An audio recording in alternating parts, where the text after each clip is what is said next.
E para falar em competência, para falar em caso de sucesso, para falar num caso de sucesso que é, na minha opinião, um dos maiores cases nacional de Customer Success, vão receber hoje com exclusividade, inclusive temos aqui convidados aqui da equipe também.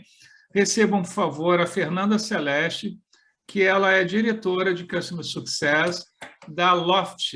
Vocês conhecem a Loft como uma startup que não é mais startup, cresceu tanto que virou, então, uma scale-up, é uma empresa de sucesso no Brasil e que comercializa, aí, atua, né, para comercializar imóveis, inclusive também, lógico, como grande canal de negociação e não apenas com imóveis próprios. Celeste, apresente aí o seu caso de sucesso, que eu prometi para a turma que esta matéria eu ia trazer dois convidados. O primeiro foi semana passada, que bombou, e agora a palavra está com você. Boa palestra, e eu estou aqui te dando suporte. E comece apresentando as suas credenciais, que são bem maiores daquela que eu falei. Por favor, apresente suas credenciais. Bom, prazer, gente. Boa noite, super obrigada por estar aqui.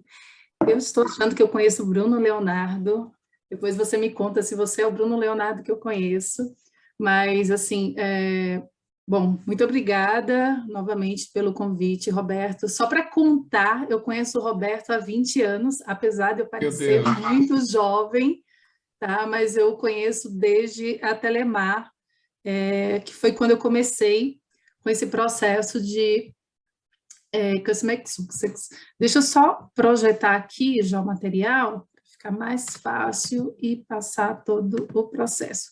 Eu vou começar, deixa eu ver. Bom, vocês estão vendo o material? Sim. Sim. Maravilha. Sim. Se minha voz estiver, se vocês estiverem ouvindo baixo... Não, está bem alto, o som está maravilhoso. Pode tocar que está ótimo. Bom, então, quem sou eu? Eu estou na Loft há 4 meses, e 4 meses em startup unicórnio é tempo de cachorro, tá, gente? Eu brinquei até com Madruga, que funciona como startup raiz, todo dia uma mudança, todo dia muito intenso. Então, trabalho há 20 anos nesse mundo de relacionamento com clientes, mas passei por empresas como Oi, passei pela Ali, que também trabalhei em BPO, Latam, Múltiplos, que foi uma paixão aí na minha vida, também passei pela Stix, que é um dos cases que eu vou trazer para vocês, e aí eu achei que foi bem interessante, porque eu entrei no momento que vocês estavam, que o Madruga estava contando para vocês como era um processo de implantação, de área de projetos. Parece que eu estudei essa aula antes, ô Madruga, e acho que vai casar muito bem com... Você é fera, você já trabalha com método há muitos anos. Nem combinamos, mas parece que casou muito bem com o que eu trouxe. Então, um ponto da Stix, que eu achei que era super interessante para vocês, é a implantação de uma empresa do zero, tá? A implantação de uma área do zero, de uma empresa que não existia, e trazer um pouco sobre a Loft, que eu acho que é muito bacana também esse case. Então, estamos falando aqui de 2 startups, tá? Então, sai daquele mundo lá que eu vivi, de empresas... só um momento, que eu não estou vendo o chat, tá? Então, depois vocês, qualquer coisa, me ajudam com as mensagens. Fica tranquilo. Não, o que eu estava pensando, Fernanda, é você fazer direto aí uns 40 minutos aí. E lá no final... depois, no final, a gente abre para perguntas, tá? E eu vou moderar para você, beleza? Combinado. Dá essa tranquilidade. Combinado. Então, assim, tem uma mudança muito bacana, gente, no que se refere à minha carreira, e eu não sei se algum de vocês viveram isso ou vivem isso, que é sair de empresas bem tradicionais, né, do mercado para startups. E eu pensei que tinha vivido tudo que poderia viver em startup com as Stix, mas depois eu conto para vocês um pouquinho mais lá sobre a Loft. Fernanda, nunca ouvi falar nessa Stix, o que é essa Stix? Ou já ouvi e uso. A Stix é uma empresa super nova, ela foi lançada em outubro do ano passado. Apesar de ser nova, ela nasceu gigante. Ela é uma empresa do grupo GPA e da RD. Ela é uma plataforma de recompensas de pontos, tá? Então, ela pegou os programas de fidelidade que existiam do GPA e por trás tinha um motor de pontos que é a Stix, mas ela facilita com que você acumule em um programa e troque no outro. Então, você pode comprar, por exemplo, na Droga Raia, Drogazil e resgatar os seus pontos no Pão de Açúcar. Você também pode transferir, por exemplo, do IUP e resgatar no Extra em sua compra de supermercado. A ideia, obviamente, quando o programa foi idealizado, é que isso se torne um grande programa de varejo que entrem outros players, por exemplo, vestiário, pets, etc. A pandemia não ajudou muito, as equipes continuam aí em negociação com esses diversos players, mas o objetivo, a ideia, assim, é muito bacana. Quem não conhece, sugiro que se cadastre, vale muito a pena financeiramente manter esses programas, tá? É muito bacana, e especialmente no mês de setembro, que é quando vencem os pontos vencem uma vez ao ano. E olha que eu não trabalho mais lá, mas eu amo essa empresa. E aí eu fui convidada, só para contar para vocês, eu tinha o desafio de implantar uma área de CS em uma empresa que seria lançada nos próximos meses, né? Ah, maravilha, né? Com tempo e dinheiro, tá tudo bem. Mas não era tão bem assim. Esse tempo e dinheiro eram super curtos. Se o tempo fosse tão curto, mas tivesse tudo bem escrito, o produto já desenhado, não.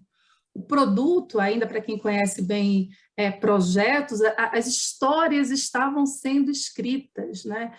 O que vai ser as TICs? O que a gente vai resgatar? Como é que funciona? Então, Fernanda, entra aqui nessa sala e vamos desenhar. Faltavam 7 meses, mais ou menos, para o lançamento dessa empresa, mas ela ainda estava sendo desenhada. Quem já implantou alguma central sabe que 45 dias, no caso de um ERP, tranquilo. Nesse caso, não tem processo, não tem nada. Então, assim, não tem histórico, o produto ainda estava em definição. Aí, vamos colocar outras variáveis para dar tempero, né? Hoje a gente já vive com a quarentena, todo mundo no seu home office, vivendo de Zoom, super tranquilo, mas a quarentena havia sido decretada há 15 dias apenas, tá? Não existia equipe, era eu-equipe. Eu era a pessoa de CS na empresa, a empresa tinha 20 funcionários. Então, assim, para pensar, era o que eu pensasse, o que eu acreditasse que era verdade, segue a vida. A data de lançamento tinha, era a única coisa que tinha, 1 de outubro, então 7 meses para esse lançamento. A Stix, ela já iniciaria com a base quente de clientes. O que isso significava?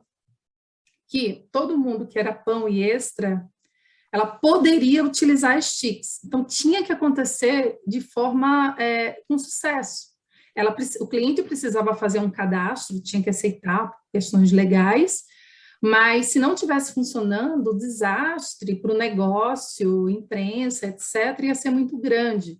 Então, não dava para adiar, não dava para não dar certo, não dava para ter problemas, porque os clientes já utilizavam fortemente o programa de fidelidade do Pão e do Extra, tá? E existia, quando eu cheguei, assim, olha, a gente pensa aqui na empresa de possivelmente parterizar essa equipe de CS e central de atendimento. Até agora foi isso que a gente pensou. Então, o que tem de plano é isso, olha, tem esse valor que você pode utilizar até o final do ano. Isso foi que fez a empresa, né, o BC parar de pé. Por enquanto tem você, mas também não tem muita margem para ter muitos headcounts, porque a empresa era muito enxuta. O prazo é esse e plano A contrata essa empresa para tocar. Bom, falando aí, acho que colando até o que o nosso amigo Roberto trouxe, né? Então, os 5 passos aí importantes para a implementação de um CS, né? Entender o que seria o sucesso para o meu cliente. Eu precisava ouvir o que o meu cliente queria, né? Só que esse cliente não existia ainda. Então, eu cheguei nessa empresa e precisava entender qual era a expectativa deles, né? E aí, eu busquei algumas pesquisas que as equipes anteriores utilizaram para construir a aprovação do negócio. Então, existiam várias gravações, vídeos, cases, né, com os clientes que eram do Pão e do Extra, e não clientes, mas que eram das farmácias, sobre o que eles queriam, né, o que seria esse programa de sucesso. Então, isso foi muito importante para mim, o que eles esperavam de um programa assim. Precisava, obviamente, de uma área de profissionais dedicados para esse negócio, precisava criar uma jornada de sucesso para esse cliente, então eu tinha que pensar, né, parar para pensar o que seria uma jornada de sucesso para esse cliente, monitorar as métricas certas. Então, assim, não era só, coloca qualquer coisa, não dá, eu ia ser cobrada pelas métricas. Então, que métricas, a partir de que momento eu precisava ter? Então, eu vi também o Madruga comentando sobre algumas pesquisas. Então, por exemplo, não dava para colocar NPS num day one, mas a CSAT era fundamental desde o momento 1, com o cliente entender se ele estava satisfeito ou não estava satisfeito com os contatos, com os e-mails, com as experiências que ele estava trocando com a companhia. E, obviamente, sempre pensar em melhorar continuamente o processo, principalmente quando se fala numa startup implantando uma empresa. Então, a gente não sabia se nada que tinha sido desenhado ia dar certo. E, obviamente, é muito comum, é muito normal se ter um backlog enorme de projeto após isso. Bom, então, falado tudo isso, por onde eu comecei, interface com pares, a empresa tinha 20 pessoas, lembrando, home office, 100% home office, a quarentena tinha começado há pouquíssimo tempo, então, conversar com cada uma das pessoas, entender o que cada uma estava fazendo, olha, não esquece de mim, me introduz nesse processo. Eu lembro muito isso, marcou muito, porque como ninguém sabia o que ia acontecer com a Covid, né? Eu tinha um colega que era comercial e ele era o meu plano B. Eu disse, olha, se acontecer alguma coisa comigo, você é a pessoa que vai tocar. Então, tudo que eu planejava, e ele não entendia nada do que nós vivemos aqui, tá? Tudo que eu planejava, tudo que eu desenhava, eu compartilhava com ele. Eu disse, olha, se acontecer, está aqui. Você toca, então você tem que ser meu porto seguro. Entendimento do projeto, do negócio, do cliente e das expectativas, né? Ou CEO, ou pessoa que idealizou esse negócio, o que você espera? Então, assim, para o desenho da empresa, o cliente era o centro da empresa. Nós não podíamos ter atrito com o cliente, por mais que o cliente tivesse atrito com a empresa A, com a empresa B, porque no programa de fidelidade, se tem uma dificuldade muito grande, porque você não trabalha como você, a decisora de todos os pontos de contato com o cliente, né? Você tem uma série de parceiros que podem entrar em contato com o seu cliente e criar atrito naquelas situações. Então, tinha que pensar o que poderia acontecer em todos aqueles momentos de jornada. A definição da jornada, como eu comentei, que canais de relacionamento que a empresa deveria fornecer para esses clientes. A equipe mínima, né, precisava sobreviver e tomar algumas decisões compartilhando com o time. E os cenários de operacionalização. E aí, quando eu falo de escopo, eu não lembro quem foi que comentou, mas acho que foi bem bacana, eu também estava anotando aqui, tudo que a gente desenhou muito na época em relação a escopo, a gente pensou uma coisa e quando foi ver na prática não foi bem assim, depois eu vou trazer um pouquinho nas lições aprendidas, tá? E o momento de lições aprendidas é sempre super importante de se fazer, e sempre corrigindo os erros lá na frente. Então, algumas frustrações, obviamente, aconteceram. Mas quando a gente fala aqui de canais de relacionamento também, vale lembrar que o meu cliente era o meu cliente final, os meus parceiros, né? Pão, Extra, Drogaria Drogazil, Etna, L'Occitane, e como é que eu faria para ter um relacionamento fluido com essas pessoas desde o começo, porque nem pensar em me relacionar com esses parceiros por e-mail.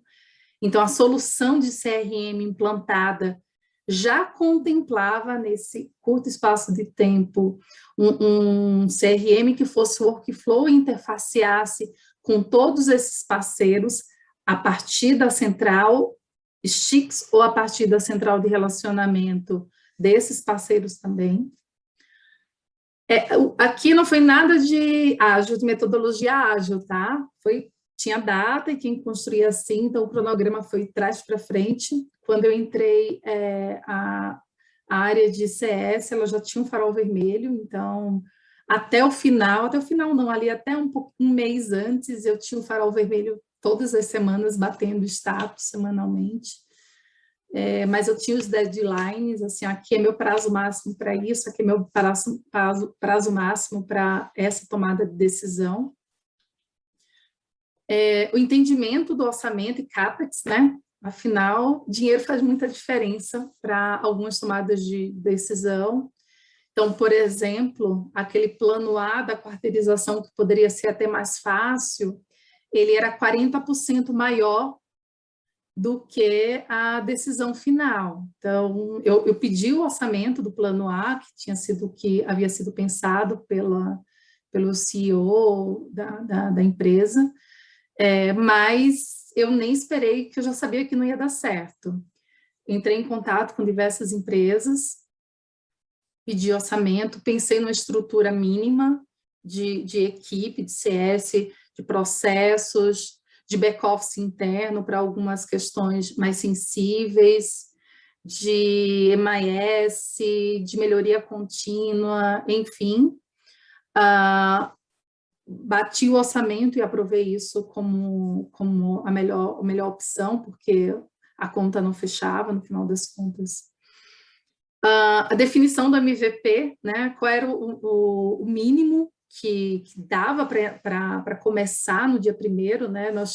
Quando foi aprovado esse modelo, eu tinha o MVP 1, 2 e 3, né? Porque, óbvio, a empresa tinha uma expectativa de, eu quero um chatbot, WhatsApp, gente, tempo, processo, como é que eu vou fazer um chatbot se eu nem sei o processo, nem como o cliente vai se comunicar com a gente, que cliente é esse?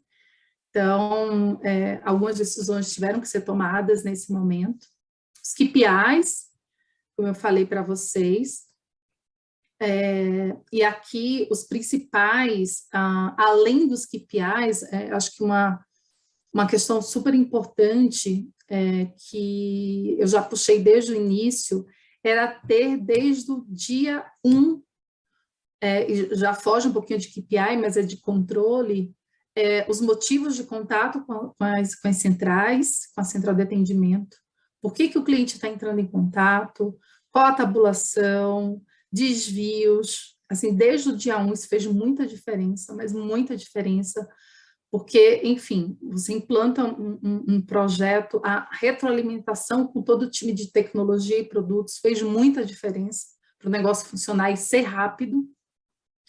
E seleção da equipe, lembrando, logo pós-pandemia, foi todo um aprendizado, né, contratar pessoas de forma remota, enfim. Aí, construção de plano de comunicação e treinamento, acho que estava também na apresentação aí do Madruga, comunicação, e aqui comunicação e treinamento, não falando só do BPO e só da equipe interna, que eu estou falando dos parceiros também. Eu tive uma preocupação junto com o meu time muito forte, porque não adiantava a STIX falar aquela língua daquela jornada, com um tom de voz que foi desenhado para aquele atendimento, o BPO ter aquele tom de voz, aquele foco no cliente, se os meus parceiros não estivessem falando a mesma linguagem. Então, teve um esforço descomunal, assim, eu lembro que foram em torno de 40 turmas com lojistas, com a turma lá de supermercado, isso falando, não falando com as pessoas que ficam diretamente com o cliente, tá? Coordenadores, gerentes, diretores, mas é que os números de GPA e RD são enormes, fora a construção de e-learning para essa galera, fora lives feitas para essa galera também. Foram assim, perdi voz junto com o time de marketing, junto com a equipe, para treinar toda essa turma e garantir que todos estivessem falando a mesma língua no momento do lançamento. E solução de contorno, também estava aí no material do Roberto, desde o momento da construção, né, toda a construção e desenho do produto, né, do desenho das histórias do produto, eu, inicialmente sozinha, depois com a equipe fazendo parte e os analistas, desenhando as histórias, sempre pensando no que fazer para, em determinada solução, né, de atrito, como solucionar, né? Evitar ao máximo momentos de atrito ao longo da jornada com o cliente e, em acontecendo, como resolver de forma muito rápida. Então, só para vocês terem ideia, a gente já conseguiu um lançamento desse, né? Já nascer com um workflow também de abertura de chamados, com SLA, um negócio super organizado, foi muito, muito bem estruturado. Entrando depois para aquisição e com alinhamento e plano de ação com os parceiros, né, que construímos o plano, mas nós tínhamos que garantir que os nossos parceiros tinham que ter planejamento para contratar do lado deles, preparar um planejamento para treinar toda a sua estrutura. Aqui é só um macro cronograma, para vocês terem uma noção de tempo. Então, eu comecei lá em abril, 17 de maio foi validado esse modelo com um BC, né, um BC mínimo, né, custos, do que esperava com o modelo de jornada, canais, MVP1, MVP2 e 3. 25 de maio, óbvio que estava andando em paralelo com as propostas, a assinatura da contratação dos fornecedores, aí falando BPO e CRM, isso é super importante deixar claro, porque não existia um CRM de atendimento, tá? Tudo isso que eu estou falando não existia nada, URA, processos, CRM de atendimento, nada. E aqui a decisão foi olho no olho com a pessoa de tecnologia. Eu falei, cara, se você acredita, eu tô dentro, mas se você não estiver junto comigo, tô fora, porque só as duas caminhando muito abraçadas ali, fortes no projeto, é que vai dar certo. E aí nós acabamos contratando um workflow, um CRM da Oracle, todo integrado, e aí vale lembrar que ele nasceu integrado com URA, integrado com Loyalty, óbvio, com alguns backlogs para depois, mas foram 5 meses de desenvolvimento, né, após essa validação. E com o processo ainda sendo desenhado, né. Eu destaquei aqui que em junho teve uma fase 1, eu brincava com o Alex, que foi a pessoa que me contratou, que ele me enganou. Ele não me contou que na fase 1, que aconteceu ao longo do caminho? Houve o tombamento do Loyalty, que era o motor de pontos. Os clientes que eram Pão e Extra, eles já migraram para o Loyalty, mas não sabiam. Só que isso a partir de 1 de junho. E essa história ninguém me contou. E eu passava a ser N3, né? Eu tinha que tratar o back-office, porque o Pão e o Extra não tinham nenhum tipo de acesso. Isso era por trás dos sistemas, nós não tínhamos os dados do cliente, mas tinham questões técnicas para resolver.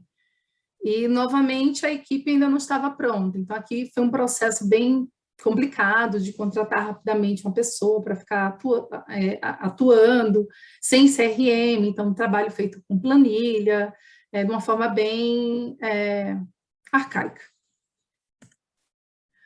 E as lições aprendidas, que sempre precisam ser realizadas, né, após um projeto como esse. O que a gente acertou? Dimensionamento, né? Putz, Fernanda, como é que vocês acertaram o dimensionamento se não tinha nenhum histórico? Cara, foram várias e várias inferências, porque, obviamente, as BPOs, né, que falaram comigo, perguntaram volumetria de chamadas, tempo médio de atendimento, tempo médio de treinamento, e eu fui pegando o que eu conhecia de fidelidade, porque eu já tinha trabalhado com fidelidade. Do GPA não dava para considerar, porque nem tudo ia para lá, mas eu peguei ainda o perfil deles. Então, do perfil de chamadas do GPA, 5% do volume de contatos poderia ir para a gente. Então, foi muito fechar caixote, né, de PA taxa 2. Mas o volume de chamadas ficou muito próximo ao que foi planejado. Tempo médio, um CRM razoável, com um processo razoável, vai ficar próximo a isso, coloca uma taxa de 30%. Eu nunca fui tão assertiva em chute. Eu deveria ter jogado na Mega Sena nessa época, que foi muito assertivo.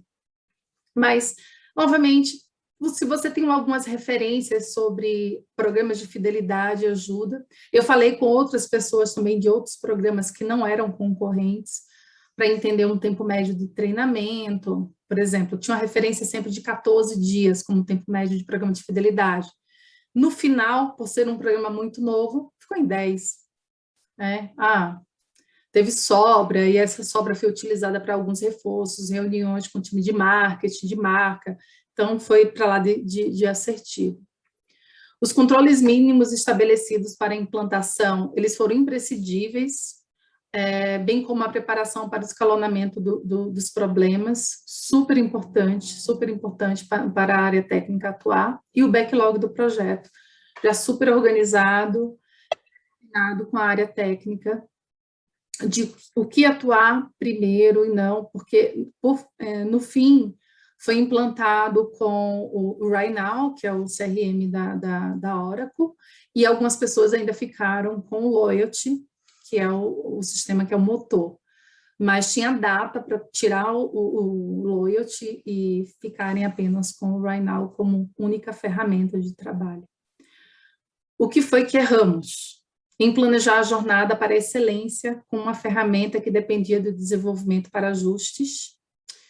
Por exemplo, tinha uma... E estava lindo, tá, gente? Lindo, lindo, lindo. Um primeiro e-mail. Olá, recebemos o seu contato. Em até 24 horas vamos responder. Automático para todo mundo. Óbvio que na primeira semana nós não íamos responder em 24 horas. Óbvio. Mas estava automático, e não estava na nossa mão, nem tínhamos habilidade para resolver isso e mudar de 24 para 48, para 5 dias, seja lá o que fosse. E aí depois ia informando que 5 dias, e depois não ia mais, né? Dependia da tratativa interna. E essa mensagem ia para todos os tipos de e-mail, não deveriam ir para todos, enfim, algumas coisas que nós desenhamos internos que fazia muito sentido se tudo fosse um mundo lindo, e não é, né? A gente sabe que quem trabalha com CS sabe que sempre pode acontecer desvios no meio do caminho. E a gente errou também, e aí tem a ver com escopo, com inexperiência, nós não contratamos de forma clara as especificações com a consultoria, os relatórios, tá? Os relatórios foram feitos todos depois de forma manual, de forma muito sofrida. Nós tínhamos os motivos, mas a parte de gestão de backlog, ela foi muito sofrida. Eu vou acrescentar até mais um aprendizado aqui, em cima da discussão que eu vi antes, como tudo foi feito muito rápido, né? Então, a implementadora enviou lá uma proposta com 2 integrações, sei lá, 3 integrações e X, tal. Cara, 3 integrações eram impossíveis de atender o que a gente precisava. Mas óbvio que naquele momento eu não fazia a mínima noção, e a própria pessoa de tecnologia não tinha mapeado, o que a gente precisava era fechar o negócio, tá? Então a gente precisava de mais tempo, mais conhecimento para fechar de forma mais assertiva. E aí, à medida que você coloca mais APIs, mais integrações, a conta vai aumentando e vai ficando muito mais caro. Bom, aí vamos falar da Loft. Depois de um ano lá na Stix, eu fui convidada para assumir um desafio na Loft. Então, a Loft, aí, como o Roberto comentou, é uma startup que ela traz, né, essa experiência digital, né, e o grande diferencial é essa questão de preços e informações verificadas, para passar segurança para o cliente que está comprando ou vendendo um imóvel junto conosco. Ela foi fundada em 2018, acabou de fazer 3 anos, foi agora em agosto, e ela conta com o apoio de importantes investidores globais em capitais de risco. O meu desafio foi estruturar, novamente, uma área de CS em uma das maiores startups do Brasil, como vocês já devem ter visto. Foi uma startup que mais rapidamente virou unicórnio aqui no Brasil. Hoje nós já somos mais de 900 funcionários, então ela é muito grande. Então, você montar uma área com a empresa rodando. Então, Fernanda, então não existia uma área de suporte que ficava na área comercial, existia uma área de onboarding, que vocês estavam comentando agora há pouco também, que ficava dentro da área de legal, né, junto com o time de legal.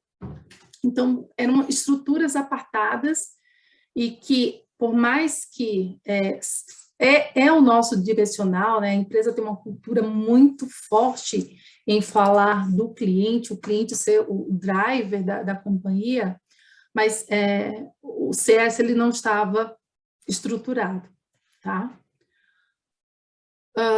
Bom, aí eu entrei com esses grandes desafios de gerenciar o onboarding, né, que está com essa área que veio de legal para mim, tá? Ela recém-estruturada, tá? Ela tinha sido recém-estruturada, principalmente evitar distratos, né? Ela recebe o cliente após a assinatura de CCV, e aí tem um trabalho de evitar distratos, criar uma relação de empatia com o nosso cliente. E aí vale lembrar quem são os clientes da Loft, né? São os clientes compradores, vendedores, e os nossos corretores. Nós temos mais de 30 mil corretores cadastrados em nossa base, e entregar o que é prometido, né? Nós estamos prometendo lá que o cliente não vai ter surpresa, que nós vamos entregar tudo isso de forma verificada. Tá? Então, desde o onboarding, desde o processo de vendas, a gente tem que garantir esse processo conforme prometido. Bom, um outro desafio super importante que me foi dado era alavancar os indicadores de NPS e C7, e eles estão com a barra para cima, e nós brincamos aqui que a barra só tem essa direção e ela é para cima. Ele tinha sido recentemente reestruturado no melhor formato das jornadas, para que fosse aplicado nos momentos mais decisivos da jornada junto aos nossos clientes, novamente apartados em cliente vendedor, cliente comprador e o nosso cliente corretor, para que ficasse muito claro em que situações isso aconteceria, e a pesquisa de satisfação também. Então, tem um trabalho muito forte voltado para esses indicadores. E, como eu comentei para vocês, no que se refere a variáveis, né, uma estrutura nova, onde as equipes, elas não eram integradas, né, e não eram pares nem pela própria diretoria, né, vocês imaginam legal, comercial, por exemplo. Os processos, e aqui é a questão da startup raiz, né, a empresa está mudando o tempo todo, os processos estão em construção constante, mudança de rota o tempo todo. A própria Loft nasceu comprando imóveis.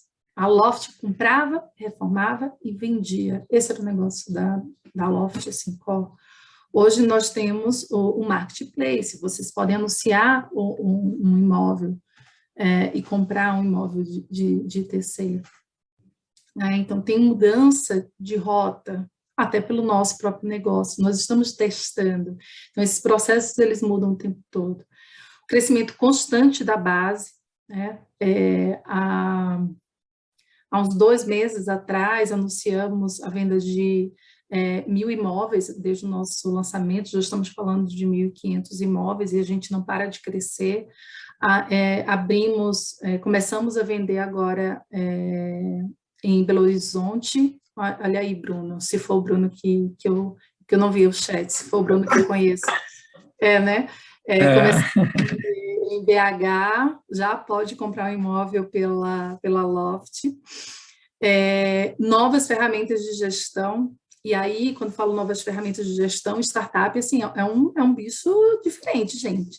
Gente, eu cheguei e, assim, mandei um e-mail para você, aí as pessoas te olham assim diferente. E-mail? E-mail para quê? Ninguém manda e-mail. Não se usa e-mail. Não se usa.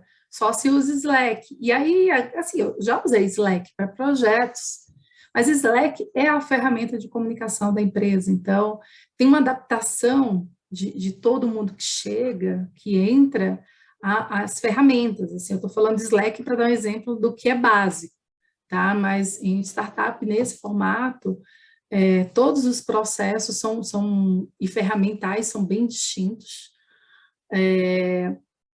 Se trabalha em OKR, então as tomadas de decisão, os projetos são muito rápidos, as entregas são muito rápidas. 3 meses, tem decisões de novos projetos e novas entregas. E uma cultura incrivelmente pró-cliente. Tem uns canais no Slack, que é o Badux e o Gudux, onde as pessoas colocam lá no Gudux, que é Good UX, né?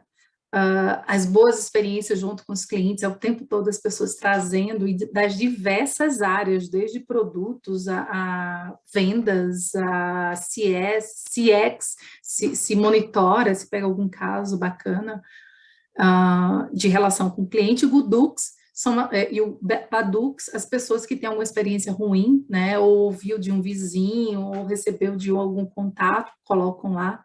E hoje a minha área, uma caixinha da minha estrutura de pós-venda atua no Badux. E aí, por onde eu comecei, tentar acelerar aqui para deixar um tempinho para perguntas. Interface com pares e times, não dá para não fazer isso, uma empresa desse tamanho, novamente remota. Entendimento do projeto e negócios, uma sopa de letrinhas. E entendimento das expectativas. Como escopo, mapeamento das oportunidades de curto e longo prazo. Eu tinha um projeto para entregar em 1 mês, assim que eu cheguei, que era e aí era bem pós-venda mesmo, para casos críticos, tratamento de casos críticos. Obviamente, não era para tratar só, mas como atuar para reduzir casos críticos na companhia, e aí eu tive que estruturar toda uma área focada em processo de melhoria contínua, e passa por essa questão de definição de estrutura, que eu recebia algumas estruturas, mas eu tinha que desenhar o que eu precisava para fazer uma área de CS rodar, um macro cronograma, né, de quando as coisas aconteceriam. Aí, ficou repetido aí. Bom, e aqui só para passar um recado final para vocês, uma mensagem final, que a experiência do cliente, ela ultrapassa preço, produto, né, como principal diferenciador da marca. Então, vamos fazer e focar na experiência do cliente, na satisfação. É uma coisa que eu amo, e eu não poderia deixar de trazer aqui mais um depoimento que, ao entrar na Loft, essa foi a pergunta que o Florian é o fundador da Loft, me fez, o que me dava força para trabalhar por 20 anos nessa área e continuar trabalhando e gostando, né?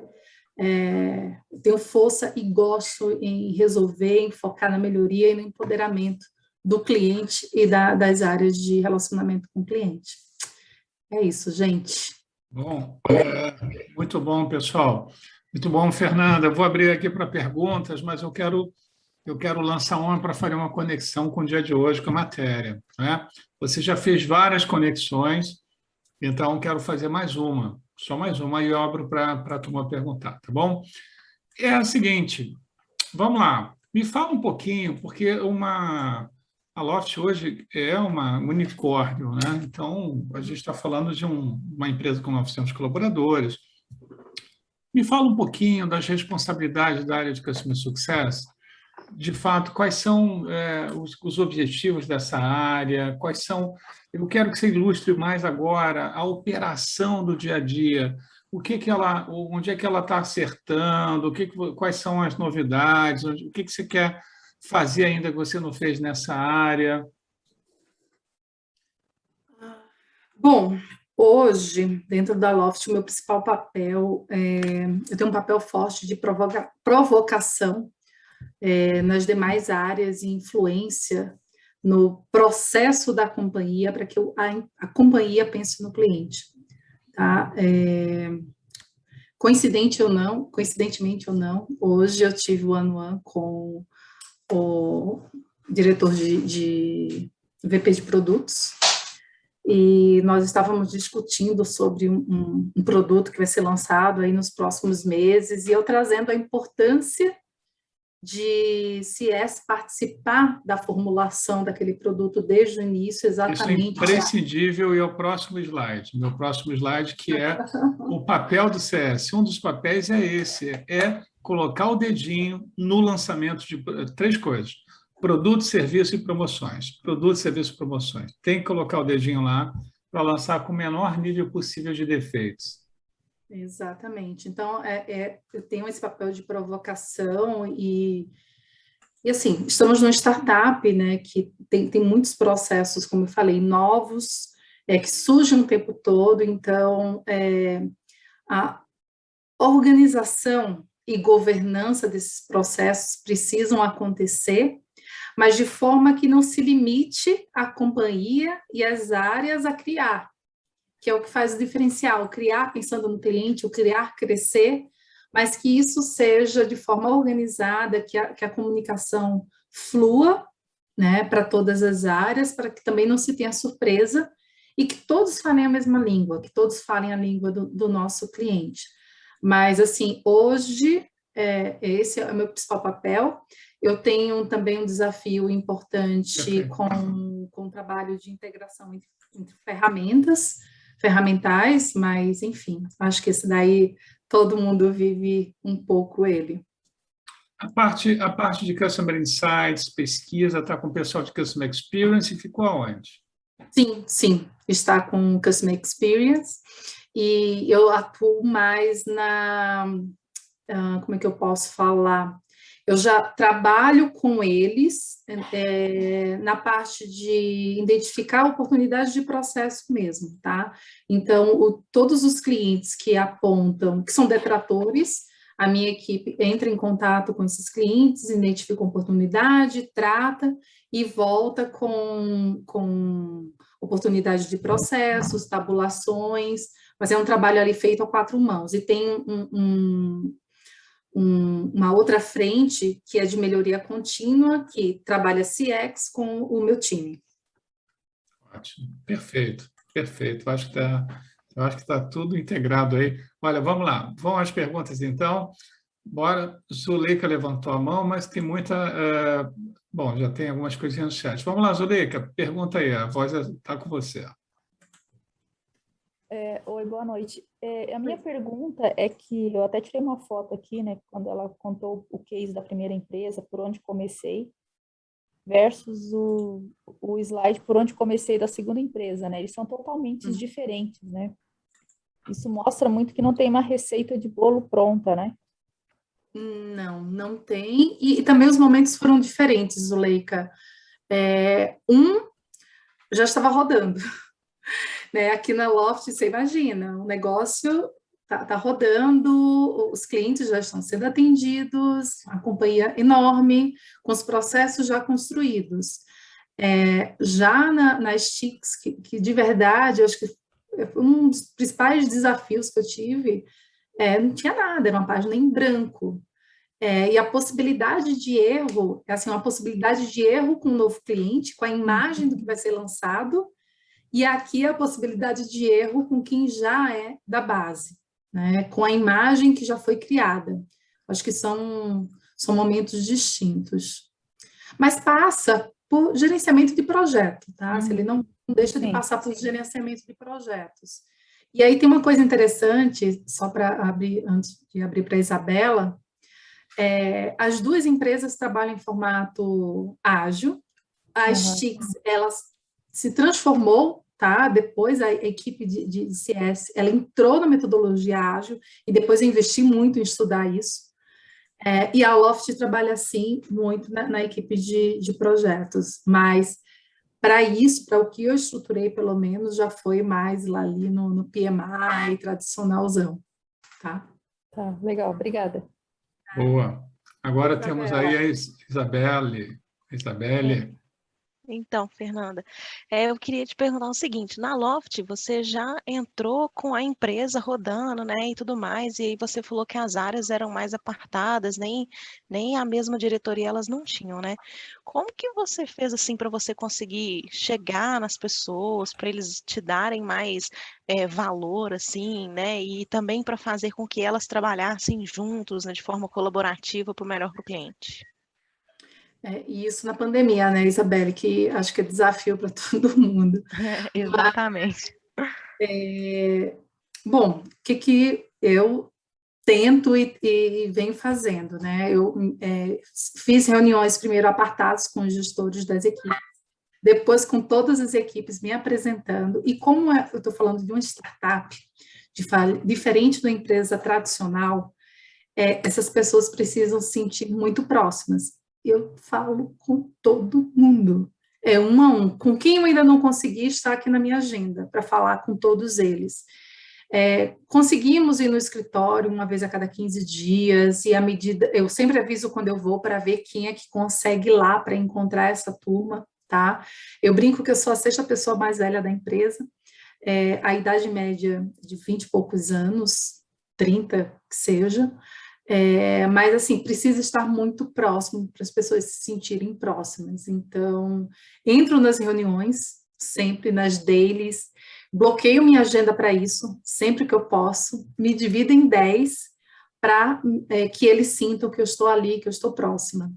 E foi assim, mas eu também, o que eu busquei fazer junto, principalmente com os gestores, entender o que eles precisavam e eu fortaleci esses gestores, aí ficou mais fácil de trazê-los para o meu lado. Então, eu vou dar a palavra para o Bruno, mas nesse sentido de entender os gestores, Fernando, você comentou uma coisa que na aula passada eu comentei com os alunos, que uma das funções do Customer Success é fazer uma leve pressãozinha nas outras áreas para que elas funcionem na melhoria, para que o cliente consiga, de fato, ter sucesso naquilo que comprou, naquilo que está, de fato, fazendo a diferença para ele. Então, não só a integração, como essa espécie de pressão, essa vigilância constante das outras áreas, porque é muito fácil prometer, né? Entregar não é fácil nos dias atuais, não, né, Fernanda? Nada fácil. Então, ajudá-los tanto nesse sentido, quanto em recursos, quanto em revisão de estrutura, apoiar em todos esses sentidos. E aí se sentiram mais abraçados, pertencentes, chamando realmente assim, gente, e eu gosto do presencial, gente, eu gosto. Na medida do possível, e quando era possível, tentar encontrar no escritório com medida de segurança, com quem podia, para um almoço, acho que isso é super importante. Ótimo, muito obrigado. Vou dar a voz agora para o Bruno. Bruno, está com você. Primeiro, quero agradecer a aula da Fernanda, já conheço ela há bastante tempo aí, é uma excelente profissional, tem espelho aí no profissional dela e no relacionamento que ela tem com as equipes dela. Ô Fê, qual foi seu maior desafio em se falando de implantação da cultura aí, tanto na Stix quanto na Loft? Implantação da cultura, boa pergunta. É que são totalmente diferentes, né? Na Stix, não existia cultura de nada, era uma empresa totalmente nova. Então, era criar uma cultura do zero, inclusive a empresa onde você trabalha foi quem acabou apoiando a implantação, né? Coincidentemente, acabou apoiando essa implantação, esteve super próximos nesse processo. E tem que dizer, é super prazer te encontrar aqui. Acho que eu não vejo o Bruno também há uns 10 anos. Mas, assim, lá o desafio foi implantar do zero, mas eu tive um apoio incrível, e trazendo novamente a questão dos pares, o Roberto, a pessoa de marketing, cara, se virou minha parceiraça, que era a Marix, e nós trabalhávamos muito próximas. Então, tudo que se O falava marketing geralmente é o maior ofensor, né? Não, mas esse Lá marketing não. era Lá do era lado. diferenciado. Lá era diferenciado. Era diferenciado, construía junto, né? Até porque a empresa, de novo, era muito pequena, no final começou com 20, terminou com 60 pessoas, então ela construía, a ideia era construir junto a cultura. Então, tudo que se fazia para a empresa, vamos comprar um presentinho para a empresa, comprava para a central. Vamos fazer um evento para a empresa, fazia para a central. Eu quero fazer com o meu time e falar uma linguagem, ela trazia. Todo o tom de voz foi construído em conjunto com o time do marketing, inclusive com os parceiros. Então, isso foi muito bacana e foi com o marketing, tá? Foi um marketing parceiro. No caso da Loft, a raiz de cultura já é muito forte e vem de cima, né? Quanto mais de cima... A cultura cima, sempre vem dos fundadores, a cultura começa por aí. Tem um movimento muito bacana para dividir com vocês, que toda segunda-feira eu saí de lá do rooftop e vim para cá, chama rooftop, até, né, comparando aí a um edifício. Por que o rooftop? O rooftop é o andar mais privilegiado e é onde fica o nosso valor privilegiado, que é o Customer Drive, né? Nós nos direcionamos pelos nossos clientes. E toda segunda-feira, 100% da empresa para falar do cliente. E quem fala é o nosso fundador, junto com os diretos dele. Então, assim, tem um movimento cultural muito forte. Então, assim, não foi difícil, porque a empresa fala essa língua. Então, lá na Loft, acho que isso já está no sangue. Aí tem um processo de construção, óbvio, algumas passagens, aí eu vou aproveitar um pouquinho da sua aula. Quando a gente fala de onboarding, tem uma passagem, às vezes, que sai do time comercial para o time do pós-venda, que nós estamos chamando de handoff, super importante. Como é que acontece esse handoff sem ter quebra na experiência do cliente? Então, essas passagenzinhas é que a gente tem trabalhado para garantir a continuidade. E essa passagem de bastão é uma passagem entre um processo e outro, é uma das coisas mais, eu acho que devem ser mais desafiadoras na Loft. Imagina que a turma que cadastrou o imóvel, né? Porque tem toda a fase do legal ali, ligado ao cadastramento. Gente, olha a responsabilidade de cadastrar o imóvel e não ter uma fraude, né? Porque olha só o problema, né? Aí cadastrou o imóvel, depois coloca a venda, e depois na venda tem a parte de receber as propostas, fechar negócio. Então, entre cada parte da jornada, ali que mora o perigo, né? Porque geralmente você está falando, são pessoas até diferentes que fazem parte da jornada diferente. Sim. É o combinado que não sai caro, né? É o que você combina lá com o time do comercial, o que foi passado de informação em relação a prazo. Você imagina que ainda tem financiamento que entra no meio do caminho.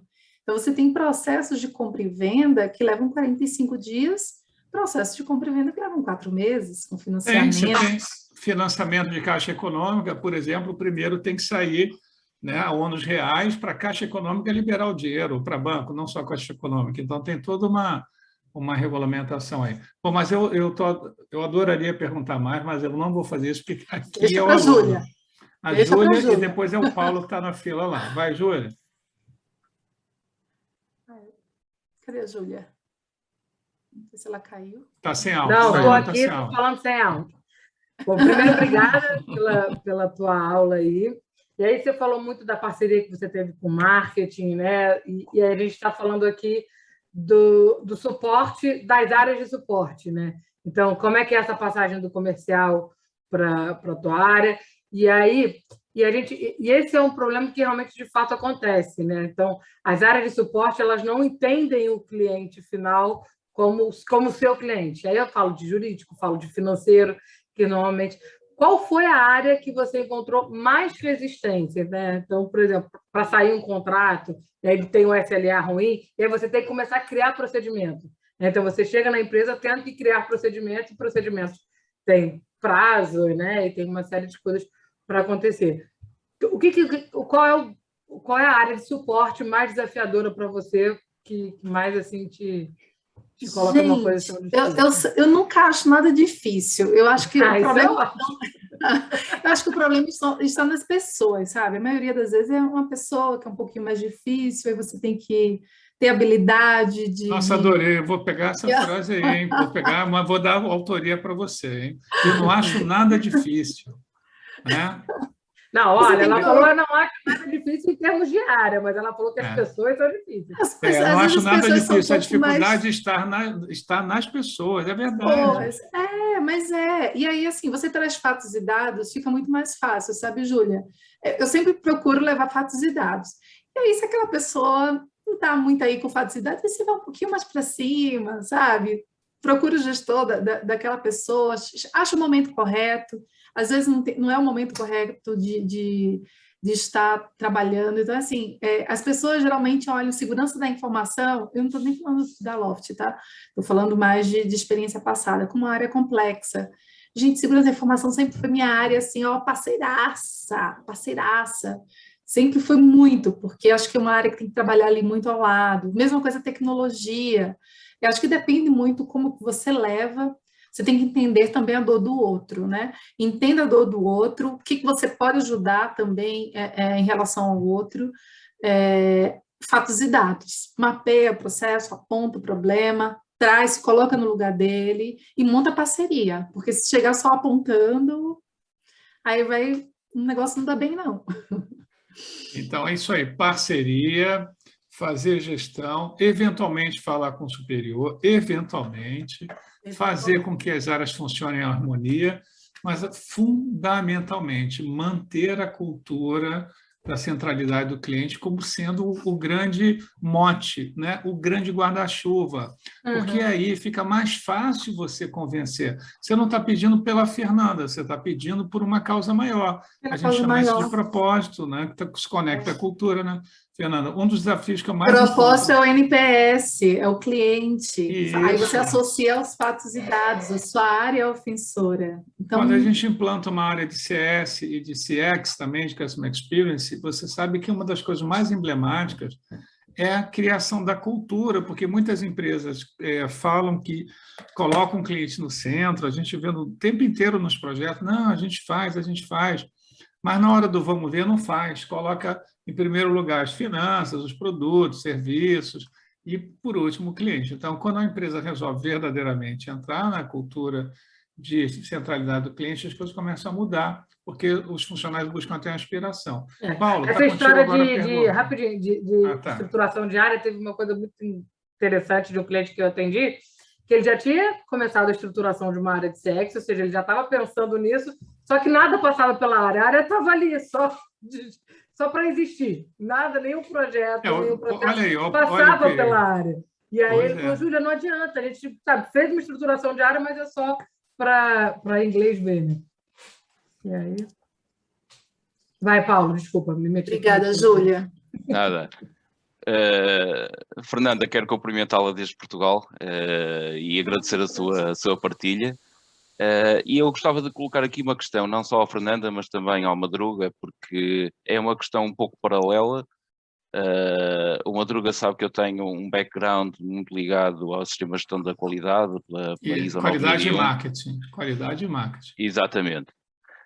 E a minha curiosidade da experiência brasileira é, eu já estive agora a ver pelo ISO Survey, que há 27 mil empresas certificadas pela ISO 9001 no Brasil, e gostava de saber se, nas vossas experiências, a implementação de CX e Customer Success nas empresas, essas empresas também tinham essa certificação 9001 e como é que interagiam o sistema de gestão 9001 com o Customer Experience? Das empresas que eu passei, apenas uma Votorantim Cimentos, trabalhava com certificação. Não sei se você conhece a empresa, é uma grande empresa aqui no Brasil. Na verdade, a Votorantim, ela tem várias segmentações. Eu fiquei pouco tempo lá, e eu não trabalhava na frente, mas apenas no processo da auditoria. De verdade, foi muito superficial a minha experiência sobre a certificação de ISO 9001, né? Sim. Foi muito superficial, e aí, infelizmente, eu não consigo contribuir muito com você sobre esse ponto. As últimas empresas com que eu trabalhei não foram certificadas. Estou até aqui anotando para me aprofundar um pouco mais, mas, de verdade, a única era essa, que é uma empresa que é da indústria, uma indústria. Eu posso complementar aqui para o Paulo. O Paulo, em todas as aulas, ele levanta essa bandeira, que é muito bacana. O Paulo tem uma formação sólida, né, e uma história importante na área de qualidade e marketing. E o Customer Experience e o Customer Success são metodologias que se adequam muito a trabalhar com qualidade máxima naquilo que é feito. Paulo, uma curiosidade, assim, de cada 10 projetos que eu implantei nesses últimos anos, sei lá, 5 as empresas tinham certificação ISO. E quando as empresas têm a certificação ISO, né, não garante que ela está fazendo ainda um bom trabalho, garante que ela está em conformidade com uma norma e que ela tem um certo nível de padronização, né? E quando a gente vê os projetos de CX e de Customer Success também, eles são mais disruptivos. Então, a padronização é só um estágio inicial, porque a gente, depois da padronização, a gente precisa para um estágio de rever completamente os processos, e essa é uma diferença importante entre a gestão por processos e a gestão pela experiência do cliente.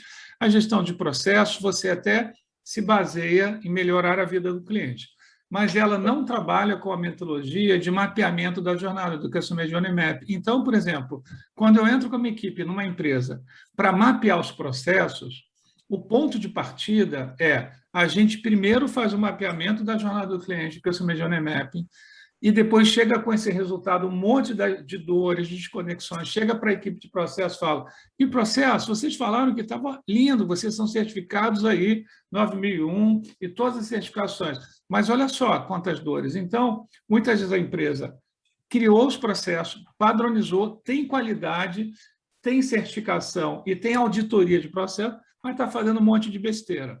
Então, Madruga, eu concordo plenamente contigo, porque a certificação ISO 9001, na minha ótica, essa é um sistema obsoleto. Exatamente porque... Temos que revolucionar a 9001, hein? Completamente, porque a empresa é transformada de dentro para fora, e o CX é a empresa a transformar-se de fora para dentro. De fora para dentro, perfeito, perfeito. Eu acho que dá uma boa discussão. Minha curiosidade na experiência que teve com essas empresas, se a área da qualidade colaborava com a área de CX ou se eventualmente era a mesma área. Era muito matricial esse processo da ISO e vinha praticamente confirmar se estávamos ou não aderentes aos processos, e era isso. Boa pergunta. Obrigada, viu, excelente.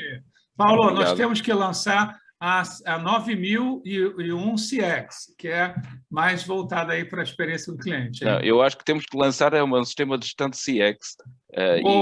Por que não? E que é bastante mais revolucionário do que a ISO 9001, que já é algo foi antiquado. E assim como quem tem certificação PMI aqui, né, que estuda todo o PMBOK e tal, sabe, né, que a gestão de projetos, como ela é hoje, com 10 fases, ela também precisa ser simplificada. Então, a área da experiência do cliente está demandando essas outras metodologias serem revisitadas, entendeu? Tanto a metodologia de processo, de qualidade, ISO, quanto, por exemplo, a área de gestão de projetos, que ela também está sendo questionada pela excesso de fases, etc. E tal. Mas isso é um outro assunto, não quero, Ok. eu quero dar a palavra para a Fernanda Moraes. Obrigado pelas perguntas. Fernanda, contigo agora. Obrigada, professor.